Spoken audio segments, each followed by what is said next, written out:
अस्सलाम वालेकुम। आज हमने चैप्टर स्टार्ट करना है।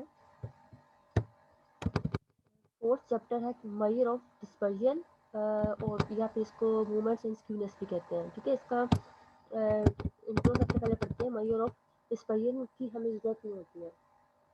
जैसे कि हमने देखा फर्स्ट चैप्टर में हमने बेसिक स्टैट्स को देखा और डाटा कलेक्शन के मेथड देखे। सेकंड में हमने जाके उसको रिप्रेजेंट करना सीखा ग्राफ के थ्रू और फ्रीक्वेंसी डिस्ट्रीब्यूशन के थ्रू। थर्ड में जाके हमने उसको सिंगल वैल्यू जो है उसका सेंटर की सिंगल वैल्यू के थ्रू उसको हमने देखा कि क्या रिप्रेजेंट करता है। अब फोर्थ चैप्टर में बेसिकली हमारे पास ये आता है कि हमने देखना है कि डिस्पर्जन कितनी है, कि उस जो हमने मिडिल वैल्यू देखी है उसके अराउंड डाटा की डिस्पर्जन कैसी है। कि कोई वैल्यू ये ना हो कि जैसे कि अगर मैं आपकी क्लास का वेट लेती हूँ 50 और 60 के दरमियान में ही वेट आता है, मतलब 55 अगर मेरा एवरेज आता है तो उसी के करीब वैल्यूज़ है। ये है वैल्यूज़ की, कोई 30 है, कोई 100 है, कोई दूर है बहुत। इस तरह से हमने जो है डिस्पर्जन चेक करना है वैल्यूज़ का। तो ये हमने आज इस चैप्टर में करेंगे मेजर ऑफ डिस्पर्जन में। अब मेजर ऑफ डिस्पर्जन में बेसिकली हमारे पास दो तरह के टर्म्स यूज़ होते हैं, एक रिलेटिव मेजर और एक होता है हमारे पास चलिए इसको स्टार्ट करते हैं तो फिर आपको ज़्यादा क्लियर होगा। It is quite possible that two or more sets of data may have the same average.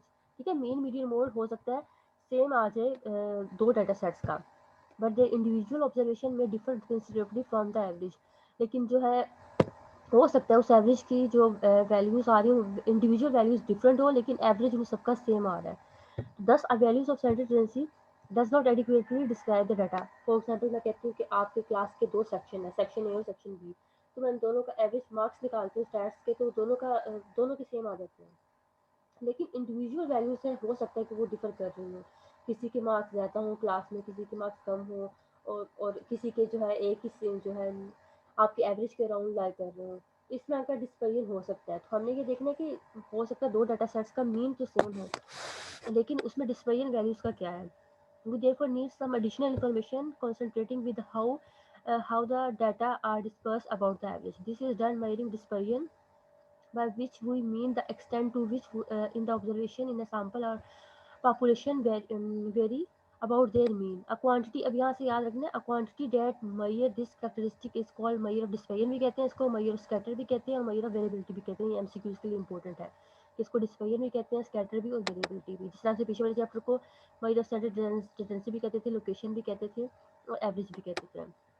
It is desirable to have the measure of dispersion. Number one, the same units as the observation. Zero when all the observation are equal. अब ये याद रखना आपने कि same unit में भी आप dispersion find कर सकते हो, और आपका ज़ीरो जब होगा मेजर ऑफ डिस्पर्जन कि सारी वैल्यूज़ सेम हो।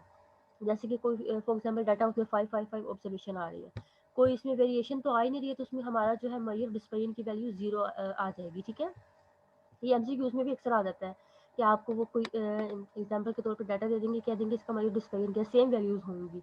आपको कोई कांस्टेंट भी देके पूछ सकते हैं ए इसका मेजर डिस्पर्जन निकाले, तो सेम वैल्यूज का डिस्पर्जन कोई होता ही नहीं है। नेक्स्ट इसके बाद इंडिपेंडेंट ओरिजिन होते हैं मल्टीप्लाइड और divided by constant. It is also desirable it should satisfy the condition similar to those laid down on the average previous chapter.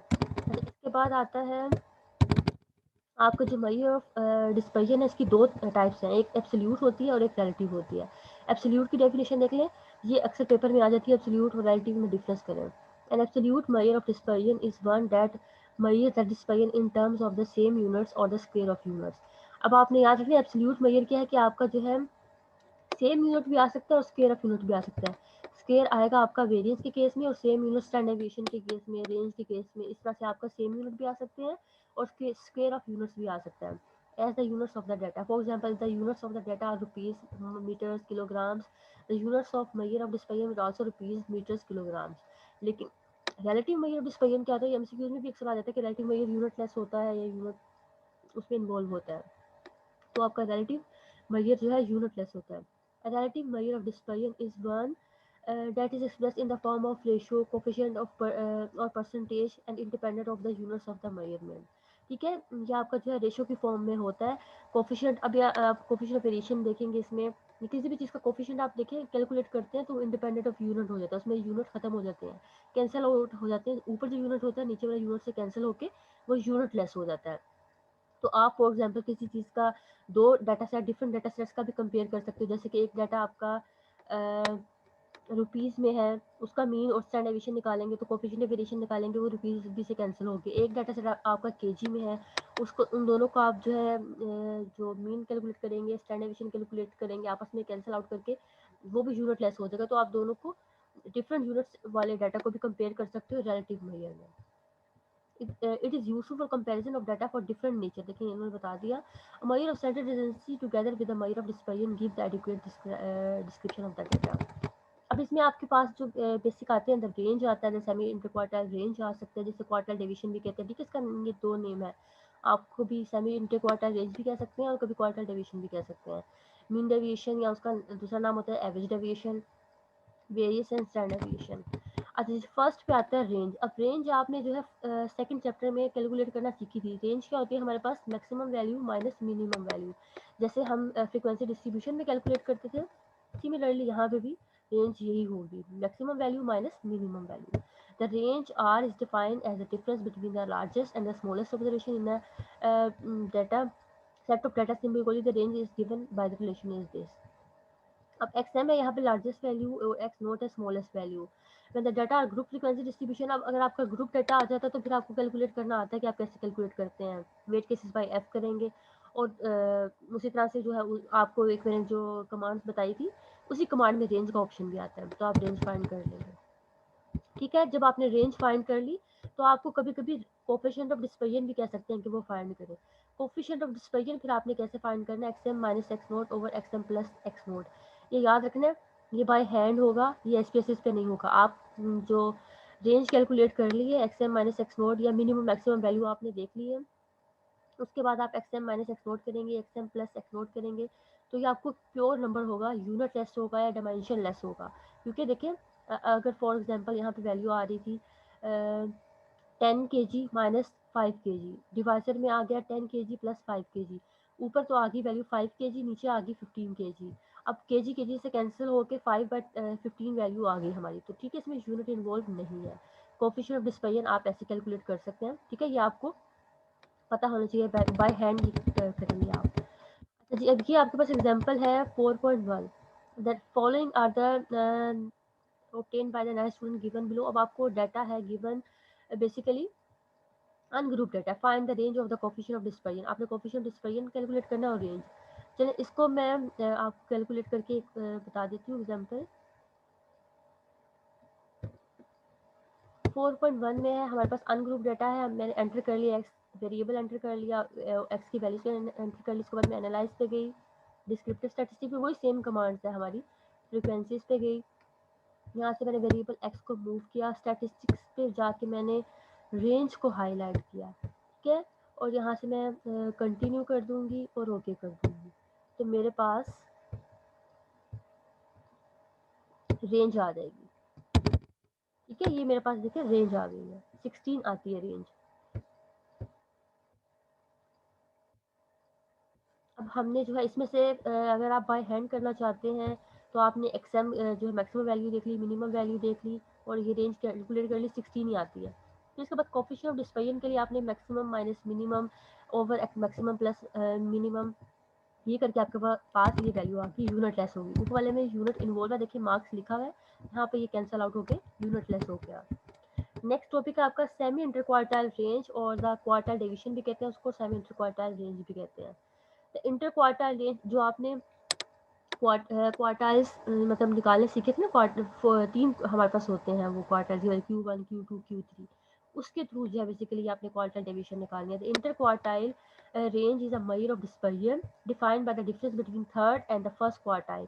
Third और फर्स्ट क्वार्टाइल के दरमियान में डिफरेंस होगा, and half of this range is called semi inter quartile range, ये इसकी definition है, इसको quartile division भी कहते हैं। अब इसको ऐसे लिखते हैं Q3 minus Q1 divided by 2। आपको देखिए शॉर्ट क्वेश्चन में Q3 और Q1 की वैल्यू देख के भी वो क्वार्टर डिवीजन कह सकते हैं कैलकुलेट करें, तो ये बाय हैंड होगा ये भी। ठीक है, ये केसेस में तो आपको Q1 और Q3 की वैल्यू देगा, आपने ये वाला जो नेक्स्ट काम है ये बाय हैंड करना होगा। ठीक है, where Q1 and Q3 are the first and the third quartiles of the data, the quartile deviation has the attractive feature that the range median plus minus quartile deviation contain approximately 50% of the data। वो कह रहे हैं कि इसका ये एक फ़ायदा कि 50% आपका डाटा इसमें इंक्लूड होता है। The quartile deviation is the superior to the range. अब जो आपका क्वार्टाइल डेविएशन है रेंज से सुपीरियर होता है। It is not affected by extremely large or the small observation. It is simply to understand and easy to calculate. It has a certain disadvantage. It gives no information about the position of the link outside the quartiles. It is not amenable to mathematical treatment। ठीक है, यहाँ से आप देख लीजिएगा। इसके next आता है ये तो आपका था क्वार्टाइल डेविएशन। इसमें यूनिट इन्वॉल्व होगा क्योंकि Q3 माइनस Q1 और डिवाइडेड बाय 2 है। लेकिन आप इसका कोफिशिएंट कैलकुलेट कर लेंगे। कोफिशिएंट मैंने आपको बताया था यूनिट नहीं होता, तो ये हमारा हो जाता है रिलेटिव। जो ऊपर था वो एब्सोल्यूट था, उसमें यूनिट इन्वॉल्व है, इसमें यूनिट इन्वॉल्व नहीं होगा। Quartile deviation coefficient of quartile deviation में ये होगा Q3 minus Q1 divided by Q3 plus Q1। जिस तरह से पहले ऊपर हमने किया था रेंज का, उसमें भी ये था ना कि जो रेंज का फॉर्मूला था असल में XM minus x note divisor में, फिर वो प्लस के साथ आ गया था। सिमिलरली यहाँ पे भी Q3 माइनस Q1 माइनस के साथ और नीचे प्लस के साथ आ जाएगा, और ये भी प्योर नंबर होगा या यूनिट लेस होगा। ये भी आपको बाय हैंड करना पड़ेगा। ठीक है, आप find the quartile deviation and the coefficient of quartile deviation for the data example 3.11 frequency distribution। आप जो है देखिए क्वार्टाइल डेविएशन किसी भी डाटा का कैलकुलेट कर सकते हैं, चाहे आपका अनग्रुप डाटा हो चाहे ग्रुप डाटा हो। ग्रुप डाटा में बस आपके एक दो स्टेप जो है वो हो जाते हैं वेट केसेस वाले, या फिर जो है मिड पॉइंट कैलकुलेट करना। अदरवाइज सेम है दोनों के कमांड। आपने जो है क्वार्टाइल डेविएशन निकालने के लिए कैलकुलेट करने के लिए Q1 और Q3 फाइंड कर लिया और उसे आपने बाय हैंड ही कर। अच्छा देखिए 2 मार्क्स का जो है 2 नंबर का आ सकता है आपको क्वेश्चन। आपको Q1 की वैल्यू दे दें, Q3 की वैल्यू दे दें और कहीं के क्वार्टाइल डेविएशन कैलकुलेट करें, तो ये आपने फॉर्मूला याद रखना है। सिमिलरली उन्होंने ग्रुप डाटा का भी करके दिखा दिया। नेक्स्ट आता है आपके पास वेरिएंस एंड स्टैंडर्ड डेविएशन। ठीक है, अब बेसिकली मोस्ट इंपॉर्टेंट है आपका variance and standard deviation. Variance और स्टैंडर्ड डेविएशन आपका मोस्टली जगहों पे यूज होता है। जितनी वेरिएंस की वैल्यू कम होगी, स्टैंडर्ड डेविएशन की वैल्यू कम होगी, उतना अच्छा होता है डाटा के लिए। The variance of a set of observation is defined as the mean square of the deviations of all the observation from their mean and it is calculated from the entire population. The variance is called population variance। ठीक है, ये variance की definition है। यहाँ तक next उन्होंने बता दिया पॉपुलेशन वेरिएंस क्या होता है। और इसको ट्रेडिशनली डिनोट करते हैं सिग्मा स्केयर से, जो कि ग्रीक लेटर है सिग्मा से। मैंने आपको फर्स्ट चैप्टर में बताया था कि जो आपके पैरामीटर होते हैं आप उसको ग्रीक लेटर से शो करते हो पॉपुलेशन के जो होते हैं। और लेकिन हम यूज़ करेंगे सैंपल का, तो सैंपल के वेरिएंस को एस स्केयर से हम डिनोट करेंगे वेरिएंस को। ठीक है, ये आपका पॉपुलेशन का फॉर्मूला आ गया, इसमें कैपिटल सारी चीज़ें होंगी, और ये आपका सैंपल की बेस पे आ गई स्टैटिस्टिक है। नेक्स्ट इसके बाद स्टैंडर्ड डेविएशन क्या है आपके पास यहाँ पे। स्टैंडर्ड डेविएशन ये वाला ये topic, the positive square root of the variance is called standard deviation. जो आपका ये देखिए ये आपका वेरिएंस है, इसका आप पॉजिटिव अंडर रूट ले लेंगे तो ये आपका स्टैंडर्ड डेविएशन बन जाएगा। ठीक है, और आपने स्टैंडर्ड डेविएशन सैंपल वाला कैलकुलेट करना होता है। अब ये सारा एसपीएसएस ने करना है, बस आपको फॉर्मूले थोड़े बहुत याद मतलब इसका तो नहीं आपने याद रखना, क्वार्टाइल डेविएशन का और कोफिशिएंट ऑफ क्वार्टाइल डेविएशन का, वो आप याद रखें अपने माइंड में रखें।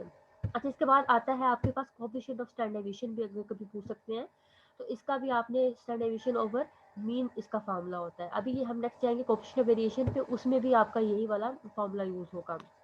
तो ये वाला फार्मूला भी आपने याद रखना है। इसके अलावा आपने कोई फार्मूला याद नहीं रखने, क्वार्टाइल डेविएशन का रखना है, इसका रखना है याद, और रेंज का। ये सारे उन्होंने फार्मूलाज बता दिए जिन्होंने बाय हैंड करना होगा। आपके पास ये एग्जांपल है 4.5। आपको जो है अनग्रुप डाटा गिवन था, आपने इसको एंटर किया एसपीएसएस में और सेम कमांड यूज करके आपने इसको कैलकुलेट कर लिया। अब ये एग्जांपल 4.6 जो है जी मैं करके दिखाती हूँ आपको, क्योंकि डाटा मैंने ऑलरेडी एंटर किया हुआ है। आपके पास 9 स्टूडेंट्स के मार्क्स हैं। यहाँ पे आपने क्या करना है कैलकुलेट वेरिएंस और स्टैंडर्ड डेविएशन। अभी हम कैलकुलेट करते हैं, उसको देखते हैं। हम देखिए वही कमांड है आपके पास, एनालाइज पे गए, यहाँ से डिस्क्रिप्टिव स्टैटिस्टिक्स पे गए, फ्रीक्वेंसीज पे गए, एक्स वेरिएबल को मूव किया। नेक्स्ट स्टैटिस्टिक पे जाके हमने क्या कैलकुलेट करना था, स्टैंडर्ड डेविएशन, वेरिएंस और रेंज। ठीक है, मिनिमम मैक्सिमम भी आप फाइंड कर सकते हो अगर रेंज में फाइंड करना चाहते हो ना, रेंज अगर आपने करना हो उसके लिए, और क्वार्टाइल्स अगर क्वार्टाइल डेविएशन आपने फाइंड करना हो तो। ठीक है, यहाँ से हमने ये कैलकुलेट कर लिया, कंटिन्यू करेंगे और ओके कर देंगे। हमारे पास ये देखें स्टैंडर्डाइजेशन की वैल्यू आ गई, वेरिएंस की वैल्यू आ गई, रेंज की वैल्यू आ गई, मिनिमम वैल्यू बता दी, मैक्सिमम वैल्यू बता दी, परसेंटाइल्स क्यू आपका ये हो गया Q1, Q2 और Q3 आ गया। ठीक है, क्वार्टर डिवीजन के लिए आप Q1 और Q3 यूज़ करेंगे, रेंज निकालने के लिए मैक्सिमम मिनिमम वैल्यू वाली यूज़ करेंगे। ठीक है, यहाँ से आपको सारी चीज़ें ईजिली मिल जाएंगी। अच्छा जी, इसमें हमारे देखें 5.383 और 29 आ गया। अब ये देखिए इसका क्या आता है, ये देखिए ये आ गया हमारे पास 5.38 और ये थोड़ा सा कुछ एक आधे उसका जो है राउंड ऑफ होने की वजह से कोई मिस्टेक आ रही है, अदरवाइज ये सेम आता है हमारा जो रिजल्ट। ठीक है, अच्छा, इसके बाद आते हैं हम 4.7 एग्जाम्पल है आपके पास। इसमें आपने 4.4 का डाटा लिया हुआ है और ग्रुप डाटा का आपने जो है कैलकुलेट करना है वेरिएंस और स्टैंडर्ड डेविएशन।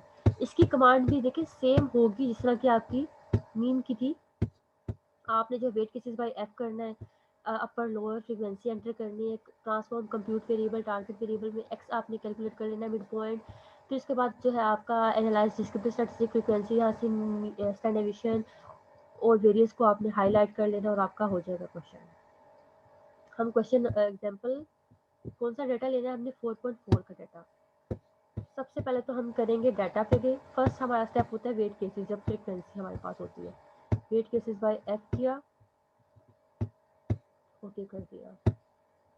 नेक्स्ट इसके बाद हम सेकंड पे गए, एक्स अपना वेरिएबल कैलकुलेट करना है, हमने mid point transform compute variable x हमने लिख दिया। और यहाँ से फिर हम जो है लोअर प्लस अपर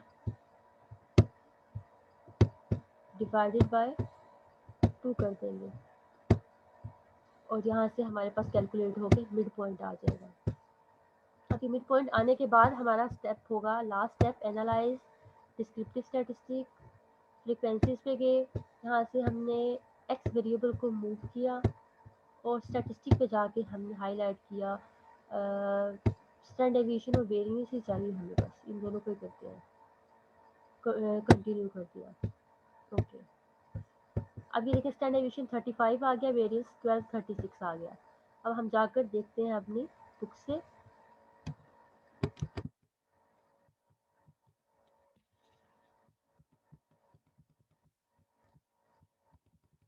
ये हमारा स्टैंडर्ड डेविएशन और वेरिएंस की वैल्यू आ गई। अब इसमें ये जो है वैल्यू सेम इस वजह से नहीं आ रही, आई थिंक इन्होंने यहाँ पे डिवाइजर n यूज़ किया है और हम उसका जो है इसमें ये डिवाइजर बाय डिफॉल्ट n-1 वाला यूज़ कर रहा है। ठीक है, इस वजह से उसके आउटपुट में थोड़ा सा फ्लक्चुएशन आ रही है। देखिए यहाँ पे 35 है तो वो 34 आ रहा है, यहाँ पे 1236 है तो 16 कुछ इस तरह से आ रहा है।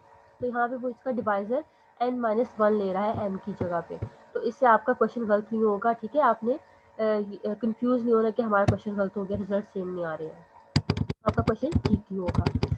आपने कमांड्स लिखनी है, डाटा से एंटर करना है तो आपका क्वेश्चन सही होगा। नेक्स्ट आते हैं इसके बाद इंटरप्रिटेशन ऑफ स्टैंडर्ड डेविएशन क्या है हमारे पास। ये कभी कभी आपको इसमें पेपर में आ सकता है कि स्टैंडर्ड डेविएशन भी कैलकुलेट करें वेरिएंस भी, और उसके बाद उसको इंटरप्रेट करें। तो ये क्या है आपके पास, interpretation of standard deviation. The standard deviation sigma or S has a simple interpretation like the arithmetic mean mu X bar की तरह that has interpreted balancing point. अब आपने याद रखना एमसीक्यूज में पूछा जा सकता है कि आपका म्यू और एक्स बार आपका balancing point of the distribution है, क्योंकि वो दरमियान में सेंटर में होता है ना। Standard deviation is very important concept that serve as a basic measure of variability. A smaller, अब ये याद रखना, ये मैंने आपको 60 में बताया था, smaller value of standard deviation indicate the most value of the observation in the data set are close to the mean while the large implies observation are scattered widely about the mean. जितनी standardization की value और variance की value small होगी, इसका मतलब होगा कि आपका डाटा क्लोज है एक दूसरे के। जितनी इनके दरमियान में वैल्यू सेटल होगा उतनी इसकी वैल्यू बढ़ी आएगी। ठीक है, ये आपने इस तरह से स्टैंडर्डाइजेशन और वेरिएंस को कैलकुलेट कर लेना है। नेक्स्ट आता है कोफिशिएंट ऑफ वेरिएशन। ये टॉपिक बड़ा इंपॉर्टेंट है। कोफिशिएंट ऑफ वेरिएशन आपके पास बेसिकली है क्या। अब आपने देखें the variability of two or more than two data sets or can not be compare unless we have a relative measure of dispersion. अगर हमारे पास दो या दो से ज़्यादा डाटा सेट्स हो, एक आपने उनको कंपेयर करना हो और उनके यूनिट सेम ना हो, तो इस पर्पज़ के लिए आपको जो है रिलेटिव मेजर चाहिए होगा। अब रिलेटिव मेजर आप कैसे कैलकुलेट करेंगे। रिलेटिव मेजर आप जो है ये फॉर्मूला यहाँ पे कोएफिशिएंट ऑफ वेरिएशन के थ्रू कैलकुलेट करेंगे। आपने डिफरेंट डाटा सेट्स को कंपेयर करना हो तो कोएफिशिएंट ऑफ वेरिएशन के थ्रू आप कंपेयर करते हैं, ठीक है। CV इसका फॉर्मूला ये भी आपने बाय हैंड करना होगा, आपको स्टैंडर्ड डेविएशन की वैल्यू मिल जाएगी, एक्स बार की वैल्यू मिल जाएगी, लेकिन CV आपको बाय हैंड करना पड़ेगा, तो ये फॉर्मूला आपने याद रखना है।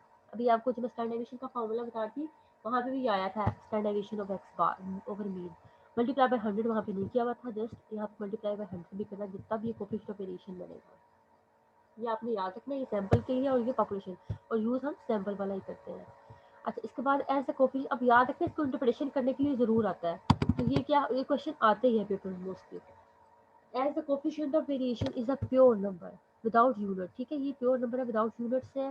It is therefore used to compare the variation in two or more data sets or distributions that are measured in different units.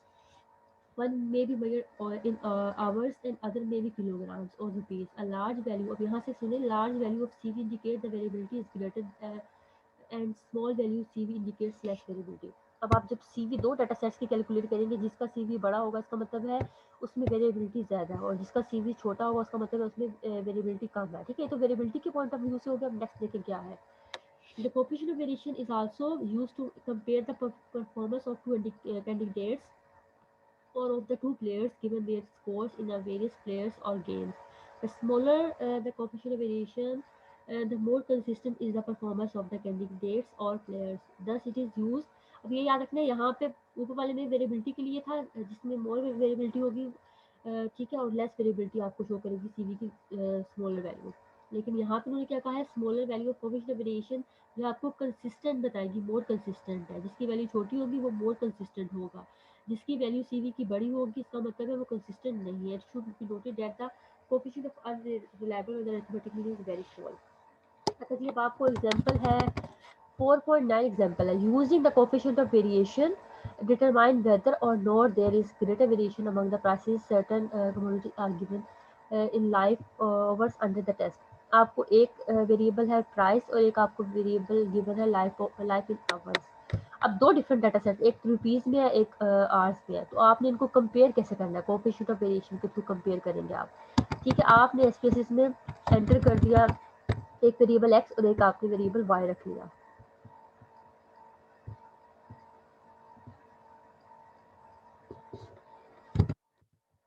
Example 4.9 है। अच्छा, ये मैंने एंटर पहले किया हुआ ऑलरेडी। आपने एक वेरिएबल एक्स रख लिया, एक वाई रख लिया, डेसिमल जीरो क्योंकि ये होल नंबर में है, पॉइंट्स में डेसिमल में नहीं है, हमने एंटर कर लिया। अब इसमें बिल्कुल ईजी है।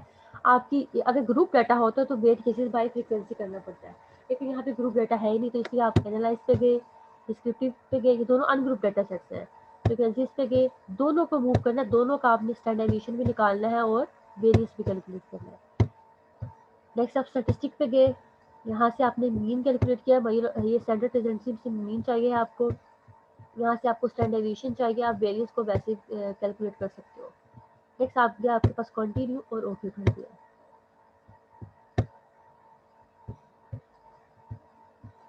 अच्छा जी, ये देखिए ये आपके पास आ गया है मीन, और ये उसका वाई का मीन और ये एक्स का मीन, ये वाई एक्स का स्टैंडर्डाइजेशन, ये वाई का स्टैंडर्डाइजेशन, ठीक है। अब हम अपनी बुक से देखते हैं।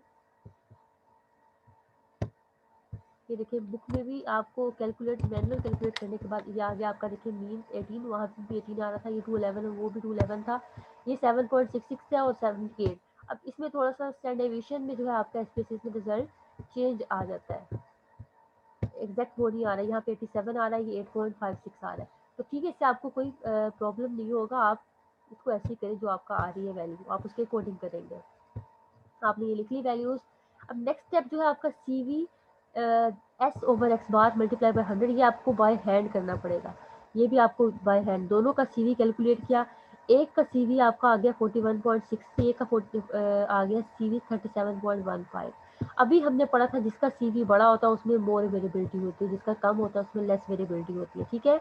और एक हमने चीज़ ये देखी थी कि जिसका CV स्मॉलर होता है वो मोर कंसिस्टेंट होता है, ठीक है। दो चीज़ें हमने CV के थ्रू देखी है, एक कंसिस्टेंसी चेक कर सकते हैं और एक वेरिएबिलिटी चेक कर सकते हैं। CV बड़ा होगा तो मोर वेरिएबिलिटी, CV छोटा होगा तो कंसिस्टेंट है आपका जो सेकंड वाला है variable. Next we see that the coefficient of variation for the prices of commodities X is larger than the for the like in ores. Hence, the prices of certain similar commodities are showing greater variation than that among the like in ores under test. ठीक है, अब next के बाद example है आपको एक x given है, एक फ्रीक्वेंसी 1 गिवन है, एक फ्रीक्वेंसी 2 गिवन है, तो एक तरह से ग्रुप डाटा है, तो इसका ग्रुप डाटा के थ्रू होता है। अच्छा जी, प्रॉपर्टीज आती है आपके पास, properties of variance and standardization की है आपके पास। फर्स्ट प्रॉपर्टी है, आपको प्रॉपर्टीज आ सकती है पेपर में, इसलिए आपने करनी है, आपने प्रूफ नहीं करना होता, बस इसको जो है एक एक लाइन में लिख लेना होता है। The variance of a constant is equal to zero, किसी भी कांस्टेंट का वेरियंस जीरो है। अगर मैंने आपको भी बताया कांस्टेंट 5 अगर आ जाता है आपको, तो उसका वेरियंस जीरो होगा, क्योंकि उसमें कोई वेरिएशन है ही नहीं। अगर फॉर एग्जाम्पल 10 आ रहा है तो कोई वेरिएशन है ही नहीं, सेम वैल्यू चल रही है, तो उसका वेरियंस जीरो होगा, स्टैंडर्डाइजेशन भी जीरो होगा उनका। The variance is independent of origin. It remains unchanged when constant is added or subtracted from the observation. अब origin का मतलब ऐड करना या कुछ ये सब्ट्रैक्ट करना। अब वो कह रहे हैं कुछ चीज़ ऐड करें या सब्ट्रैक्ट करें, वेरियंस में कोई इफेक्ट नहीं आता है, वेरियंस एक्स का ही रहेगा। आप इसमें कुछ चीज़ ऐड कर रहे हो ए या सब्ट्रैक्ट कर रहे हो ए, लेकिन ये वेरियंस ऑफ एक्स ही रहेगा, मीन जबकि इफेक्ट होता है इस चीज़ से। थर्ड है द वेरियंस इज मल्टीप्लाइड और divided bye square of the constant when observation of the variable x multiply और डिवाइड बाय कांस्टेंट। अब वो कह रहे हैं अगर किसी चीज़ से आप मल्टीप्लाई करते हो या डिवाइड करते हो, इससे जो है वेरियंस अफेक्ट होता है। अगर आप मल्टीप्लाई कर रहे हो तो वो उतने टाइम उसके बाहर आ जाएगा, अगर आप डिवाइड कर रहे हो तो वो 1/डिवाइड में आ जाएगा, लेकिन इससे फ़र्क पड़ता है, जबकि ऐड या सब्ट्रैक्ट करने से नहीं पड़ता है। The variance of the sum or the difference of two independent variables is equal to the sum of their respective variance। अगर वो कह रहे हैं कि आप प्लस माइनस करते हो दो डिफरेंट वेरिएंसेस को, तो जब इसको आप ओपन करेंगे तो ये इस तरह से ओपन होगा। ये देखिए variance of plus minus x, इसको आप इस तरह से लिखेंगे, हमेशा प्लस माइनस होगा, लेकिन वो प्लस में ही जब आएगा ओपन होके। अच्छा, जिसके बाद आता है ये कंबाइंड, जिस तरह से मीन का फार्मूला होता है ना, इस तरह से कंबाइंड वेरियंस का फार्मूला है। अब देखिए उन्होंने नेक्स्ट समराइज फॉर्म में करके आपको स्टैंडर्डाइजेशन की प्रॉपर्टीज बता दी। Standardization of constant is zero, standardization of में कोई चीज़ ऐड करें या सब्ट्रैक्ट करें कोई फर्क नहीं पड़ता है। अगर आप मल्टीप्लाई कर रहे हो तो वो बाहर आ जाता है, अगर डिवाइड कर रहे हो तो उतने टाइम 1/a आ जाना था और स्टैंडर्डाइजेशन इफेक्ट आ जाना था। अगर कोई चीज़ आप ऐड सब्ट्रैक्ट कर रहे हो तो वो प्लस के साथ ओपन होकर आएगा, कभी माइनस नहीं आता इनके दरमियान में, इस तरह से जब आप ओपन करते हो। अगर आप कंबाइन निकालते हो तो वो ऐसे कंप्लीट होकर आएगा। नेक्स्ट हम आते हैं इसके बाद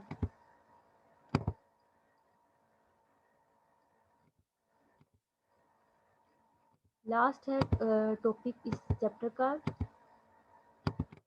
स्क्यूनेस एंड कर्टोसिस। अब ये स्क्यूनेस और कर्टोसिस भी आपको पता है एसपीएससी में आप जब कर रहे होते हो तो एक जो है विंडो बनी हुई होती है, मई सेंटेंस एक मई और डिस्पाई, एक साइड पे स्क्यूनेस और कर्टोसिस भी आ रहा होता है, ऊपर क्वार्टाइल्स आ रहे होते हैं, चार्ट आपको आउटपुट आ जाते हैं जब आप हाईलाइट करते हो चीज़ है सारी। तो आप स्क्यूनेस जो है कर्टोसिस कोई फार्मूला के बगैर आप उससे कैलकुलेट कर सकते हो एसपीएससी से, चाहे आपका ग्रुप डाटा हो चाहे ग्रुप डाटा हो। अब इसको इंटरप्रिटेशन कैसे करनी है ये आपने याद रखनी है।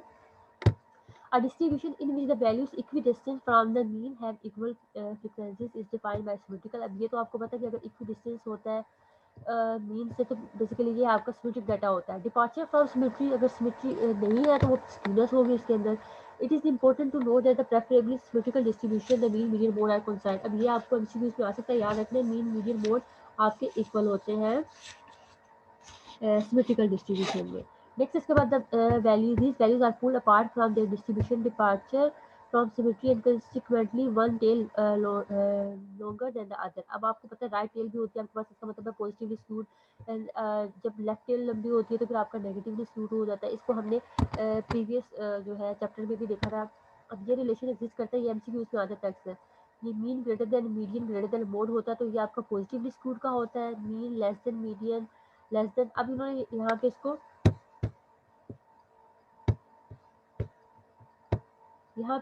ग्रेटर देन की फॉर्म में बता दिया, लेकिन आप इसको लेस की फॉर्म में भी लिख सकते हैं। ये देखिए आप लिखेंगे मीन लेस देन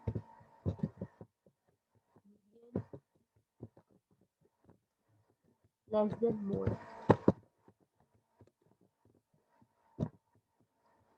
अभी आपने याद रखना है ग्रेटर देन की फॉर्म में अगर आता है mean greater than median greater than mode, तो ये आपका पॉजिटिवली स्क्यूड होगा। अगर इस तरह का रिलेशन लेस देन का होगा तो ये नेगेटिवली स्क्यूड होगा।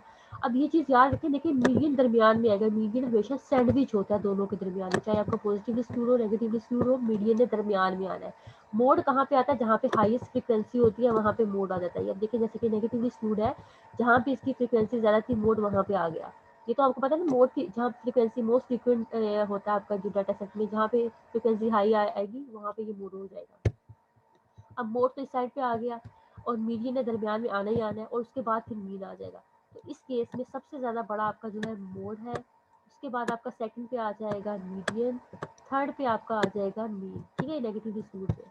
पॉजिटिव स्क्यूड में भी आपको पता है कि आपका जो मोड है वो वहाँ पे आएगा जहाँ पे हाईएस्ट फ्रिक्वेंसी होगी, मीडियन है दरमियान में आना ही आना क्योंकि वो सैंडविच है दोनों के दरमियान में, और मीन आपका, देखिए इसमें सबसे बड़ा आपका मीन होगा, सेकंड पे आपका मीडियन होगा, थर्ड पे आपका जो है मोड की वैल्यू होगी। तो इस केस में आपका मीन ग्रेटर देन मीन जो है, देखिए mean greater than median greater than mode होगा।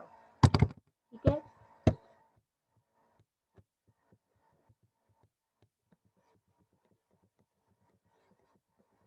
इसके बाद जो है देख लेते हैं कि इसके क्या स्क्यूनेस की क्या वैल्यू आएगी, जो हम एसपीएसएस में देख कर बताएंगे। The difference between the measure of location being indication of amount of skewness, asymmetry measure of skewness.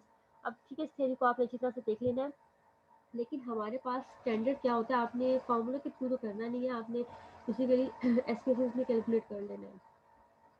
अगर आपकी स्क्यूनेस की वैल्यू 0 आएगी, ठीक है,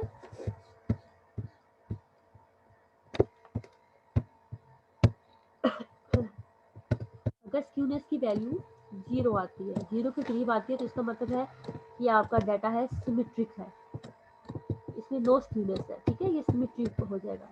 अगर आपकी जो है वैल्यू आती है ग्रेटर देन 0, तो फिर क्या होगा, याद रखना, फिर होगा पॉजिटिवली स्क्यूड। ठीक है, फिर होगा पॉजिटिवली स्क्यूड। अगर लेस देन 0 वैल्यू आती है, नेगेटिव में वैल्यू आ जाती है लेस देन 0, तो फिर होगा ये नेगेटिवली स्क्यूड। ये आपको इंटरप्रिटेशन करनी आनी चाहिए। हमने यहाँ पे कोई आउटपुट में देखते हैं, कैलकुलेट करके हमने देखा था किसी को, तो आपको ज़्यादा क्लियर हो जाएगा।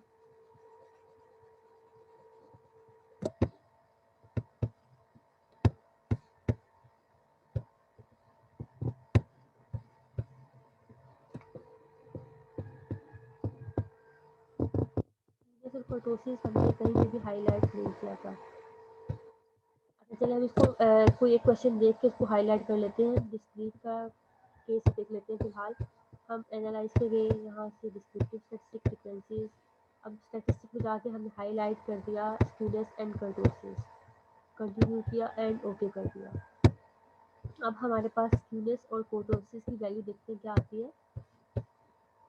ये वैल्यू आ गई हमारे पास, देखिए स्क्यूनेस की वैल्यू आ गई 0.191। अब इस केस में हमारा जो है ये पॉजिटिवली स्क्यूड की तरफ इंडिकेशन हो रही है इसकी। ठीक है, ये ग्रेटर देन 0 है तो ये पॉजिटिवली स्क्यूड होगा। अगर ये माइनस 0.19 होता तो ये आपका नेगेटिवली स्क्यूड होता, और अगर ये एग्जैक्ट 0 होता तो सिमेट्रिक होता, नो स्क्यूनेस।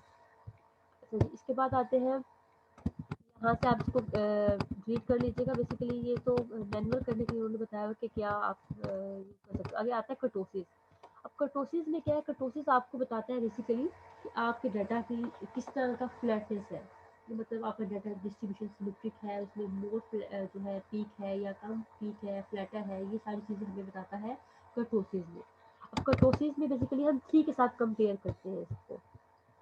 अभी आपका जो एसपीएसएस में यहाँ पे देखते हैं क्या आउटपुट में आया था, कर्टोसिस -1.16 आया है।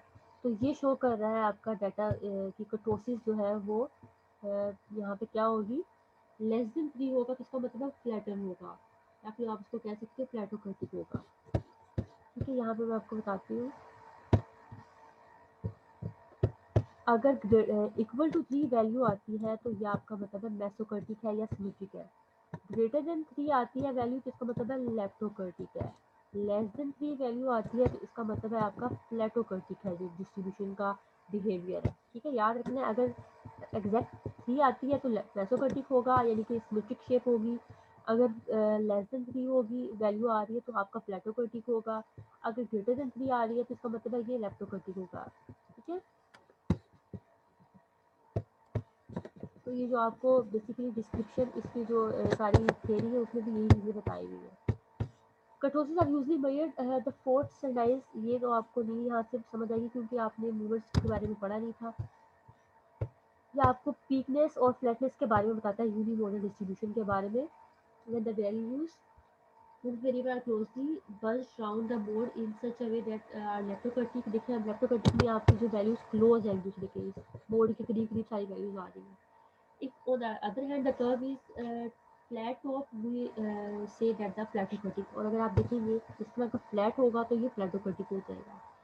Since the normal curve basically symmetrical is neither peak nor very flat top, it is basis on the comparison. Normal curve itself is called mesocurtic. इसको mesocurtic भी कहते हैं। आपको एमसीक्यूज में पूछ सकते हैं, सिमेट्री का डिफरेंट नेम है। सिमेट्री को नॉर्मल कर्व भी कहते हैं, मेसोकर्टिक भी कहते हैं और सिमेट्रिक भी कहते हैं, या नो स्क्यूनेस भी कहते हैं। ठीक है, ये सारे इसके नेम हो गए। अब आपने ये याद रखना है, एसपीसी की वैल्यू देख के कंपेयर करना है 3 के साथ। अगर उसकी वैल्यू 3 एग्जैक्ट 3 है तो वो मेसोकर्टिक, ग्रेटर देन 3 वैल्यू आती है तो लेप्टोकर्टिक, लेस देन 3 वैल्यू आती है तो वो प्लेटोकर्टिक होगा। एक्सरसाइज में मैं आपको क्वेश्चन मार्क करवा दूँ। सबसे पहले तो आप ऑब्जेक्टिव में देखिए, true false. A measure of standard deviation describe how widely the data are dispersed about the center value।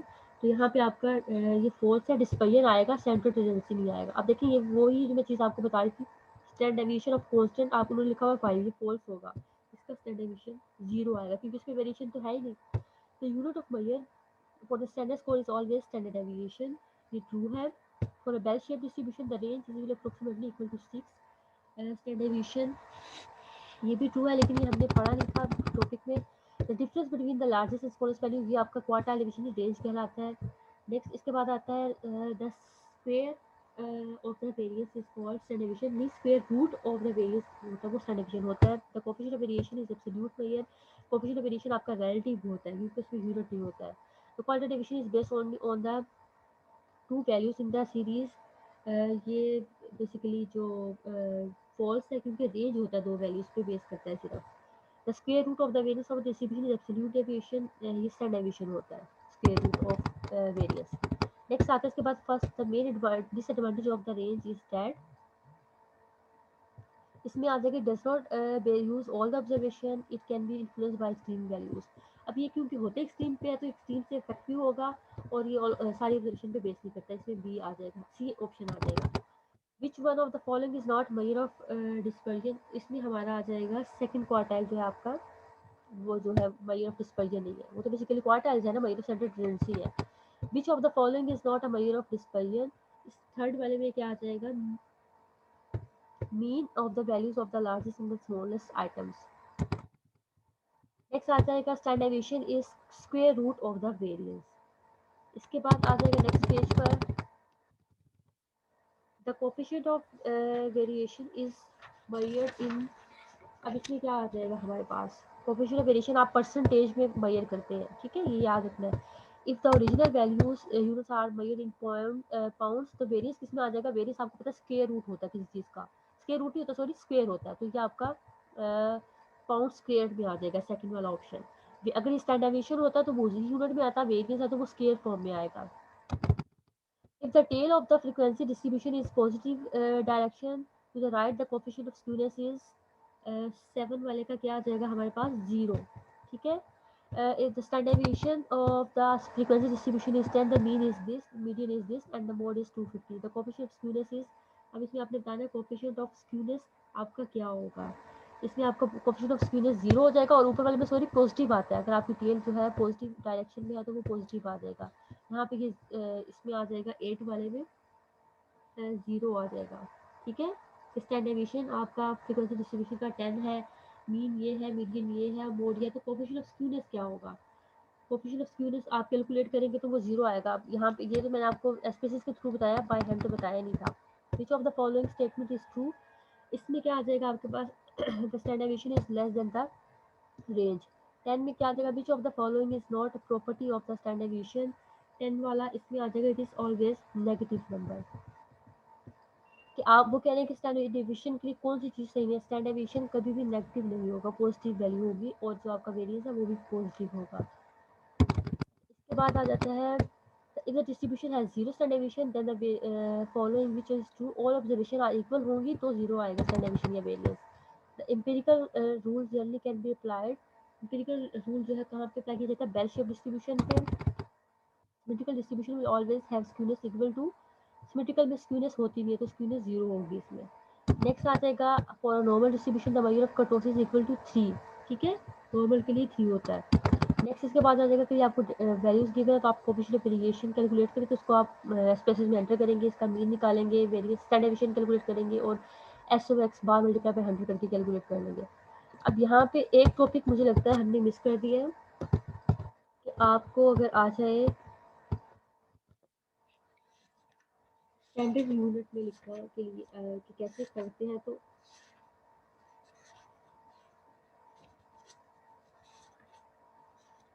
Standardise variable 103 page है। ये टॉपिक बिल्कुल छोटा सा, बस आपको पता होना चाहिए स्टैंडर्डाइज वेरिएबल कैसे करते हैं आप। आपको कभी कभी ऐसा होता है कि जो डिफरेंट तरह के वेरिएबल होते हैं, आप हर किसी वेरिएबल को जो है कैलकुलेट नहीं कर सकते, आप स्टैंडर्डाइज फॉर्म में इसको ले आते हैं। स्टैंडर्डाइज फॉर्म में कैसे लेके आते हैं, a variable is defined to be standardize or standard unit if it is expressed in terms of deviation from its mean and divided by a standard deviation, it is denoted by a z। अब आपको ये MC इसकी जो है अक्सर definition भी आ जाती है या फिर पूछ लेते हैं कि किस तरह से आप इसको करेंगे। ये आपका पॉपुलेशन का होता है X minus mu over sigma, ये आपका सैंपल की बेस पे होता है Z equal to X minus X bar over S. ठीक है, ये आपको पता होना चाहिए कि आप स्टैंडर्डाइज वेरिएबल को कर लेते हैं, किसी भी वेरिएबल को आप स्टैंडर्डाइज यूनिट में कन्वर्ट कर देते हैं ताकि आप उसको कंपेयर कर सकें बाकी सारी वेरिएबल से। मैं आपको क्वेश्चन के मार्क करवा दूं जो आपने करने हैं। आपने ये वाला क्वेश्चन करना है 4.4, इसमें आपने क्वार्टर डिवीजन फाइंड करना है। नेक्स्ट इसके बाद आ जाएगा 4.5, इसको आपको दोबारा से रेंज और सारी चीज़ें करनी पड़ेंगी, अगर कर सकते हुए तो कर लीजिएगा। नेक्स्ट इसके बाद आता है 4.6, इसमें आपने मीन डेविएशन,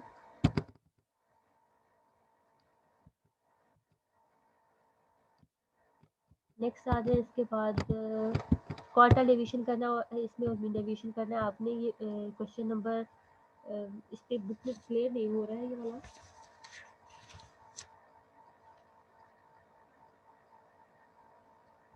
क्वेश्चन नंबर 4.8 है ये। नेक्स्ट इसके बाद आता है आपने इसका वेरिएंस और स्टैंडर्ड डेविएशन कैलकुलेट करना अनग्रुप डाटा का, ये भी आप कर लीजिएगा। ये 4.14 भी आपने कर लेना है। ये मीन डेविएशन और स्टैंडर्ड डेविएशन ये आपकी वैल्यू आनी चाहिए। मीन डेविएशन तो मैंने यहाँ पे आपको कैलकुलेट नहीं करवाया, तो ये आप इसका जस्ट स्टैंडर्ड डेविएशन कैलकुलेट कर लीजिएगा।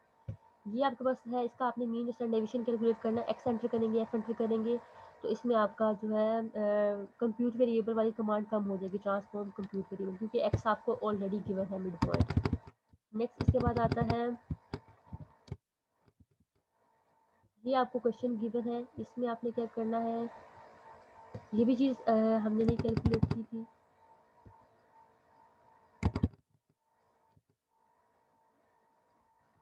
अरिथमेटिक मीन और स्टैंडर्ड डेविएशन कैलकुलेट करना, तो आप ये कैलकुलेट कर लेंगे इसका।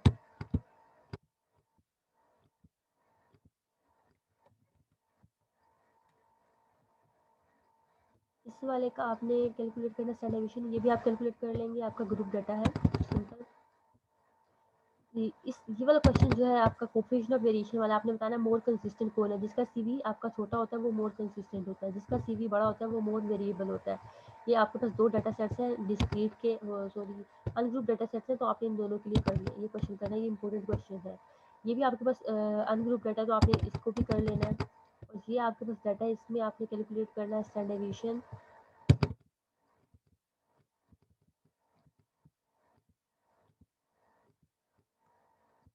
यहाँ पे आपकी जो है एक्सरसाइज कंप्लीट हो चुकी है। अच्छा नहीं, अभी स्क्यूनेस कर्टोसिस का कोई क्वेश्चन तो दिया नहीं आपको मैंने।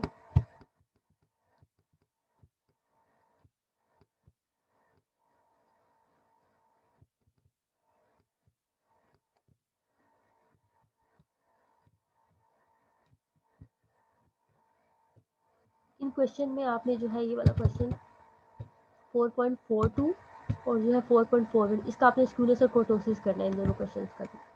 इन तीनों का 4.40, 4.41, 4.42, इनके आपने स्क्यूनेस और कर्टोसिस कैलकुलेट करना है और देखना है कि क्या रिजल्ट शो करें, स्क्यूनेस आ रही है या नहीं आ रही है उसके अंदर। आई होप आपको आज का लेक्चर क्लियर होगा। अगर कोई मसला है, कोई प्रॉब्लम्स हो तो आप पूछ सकते हो।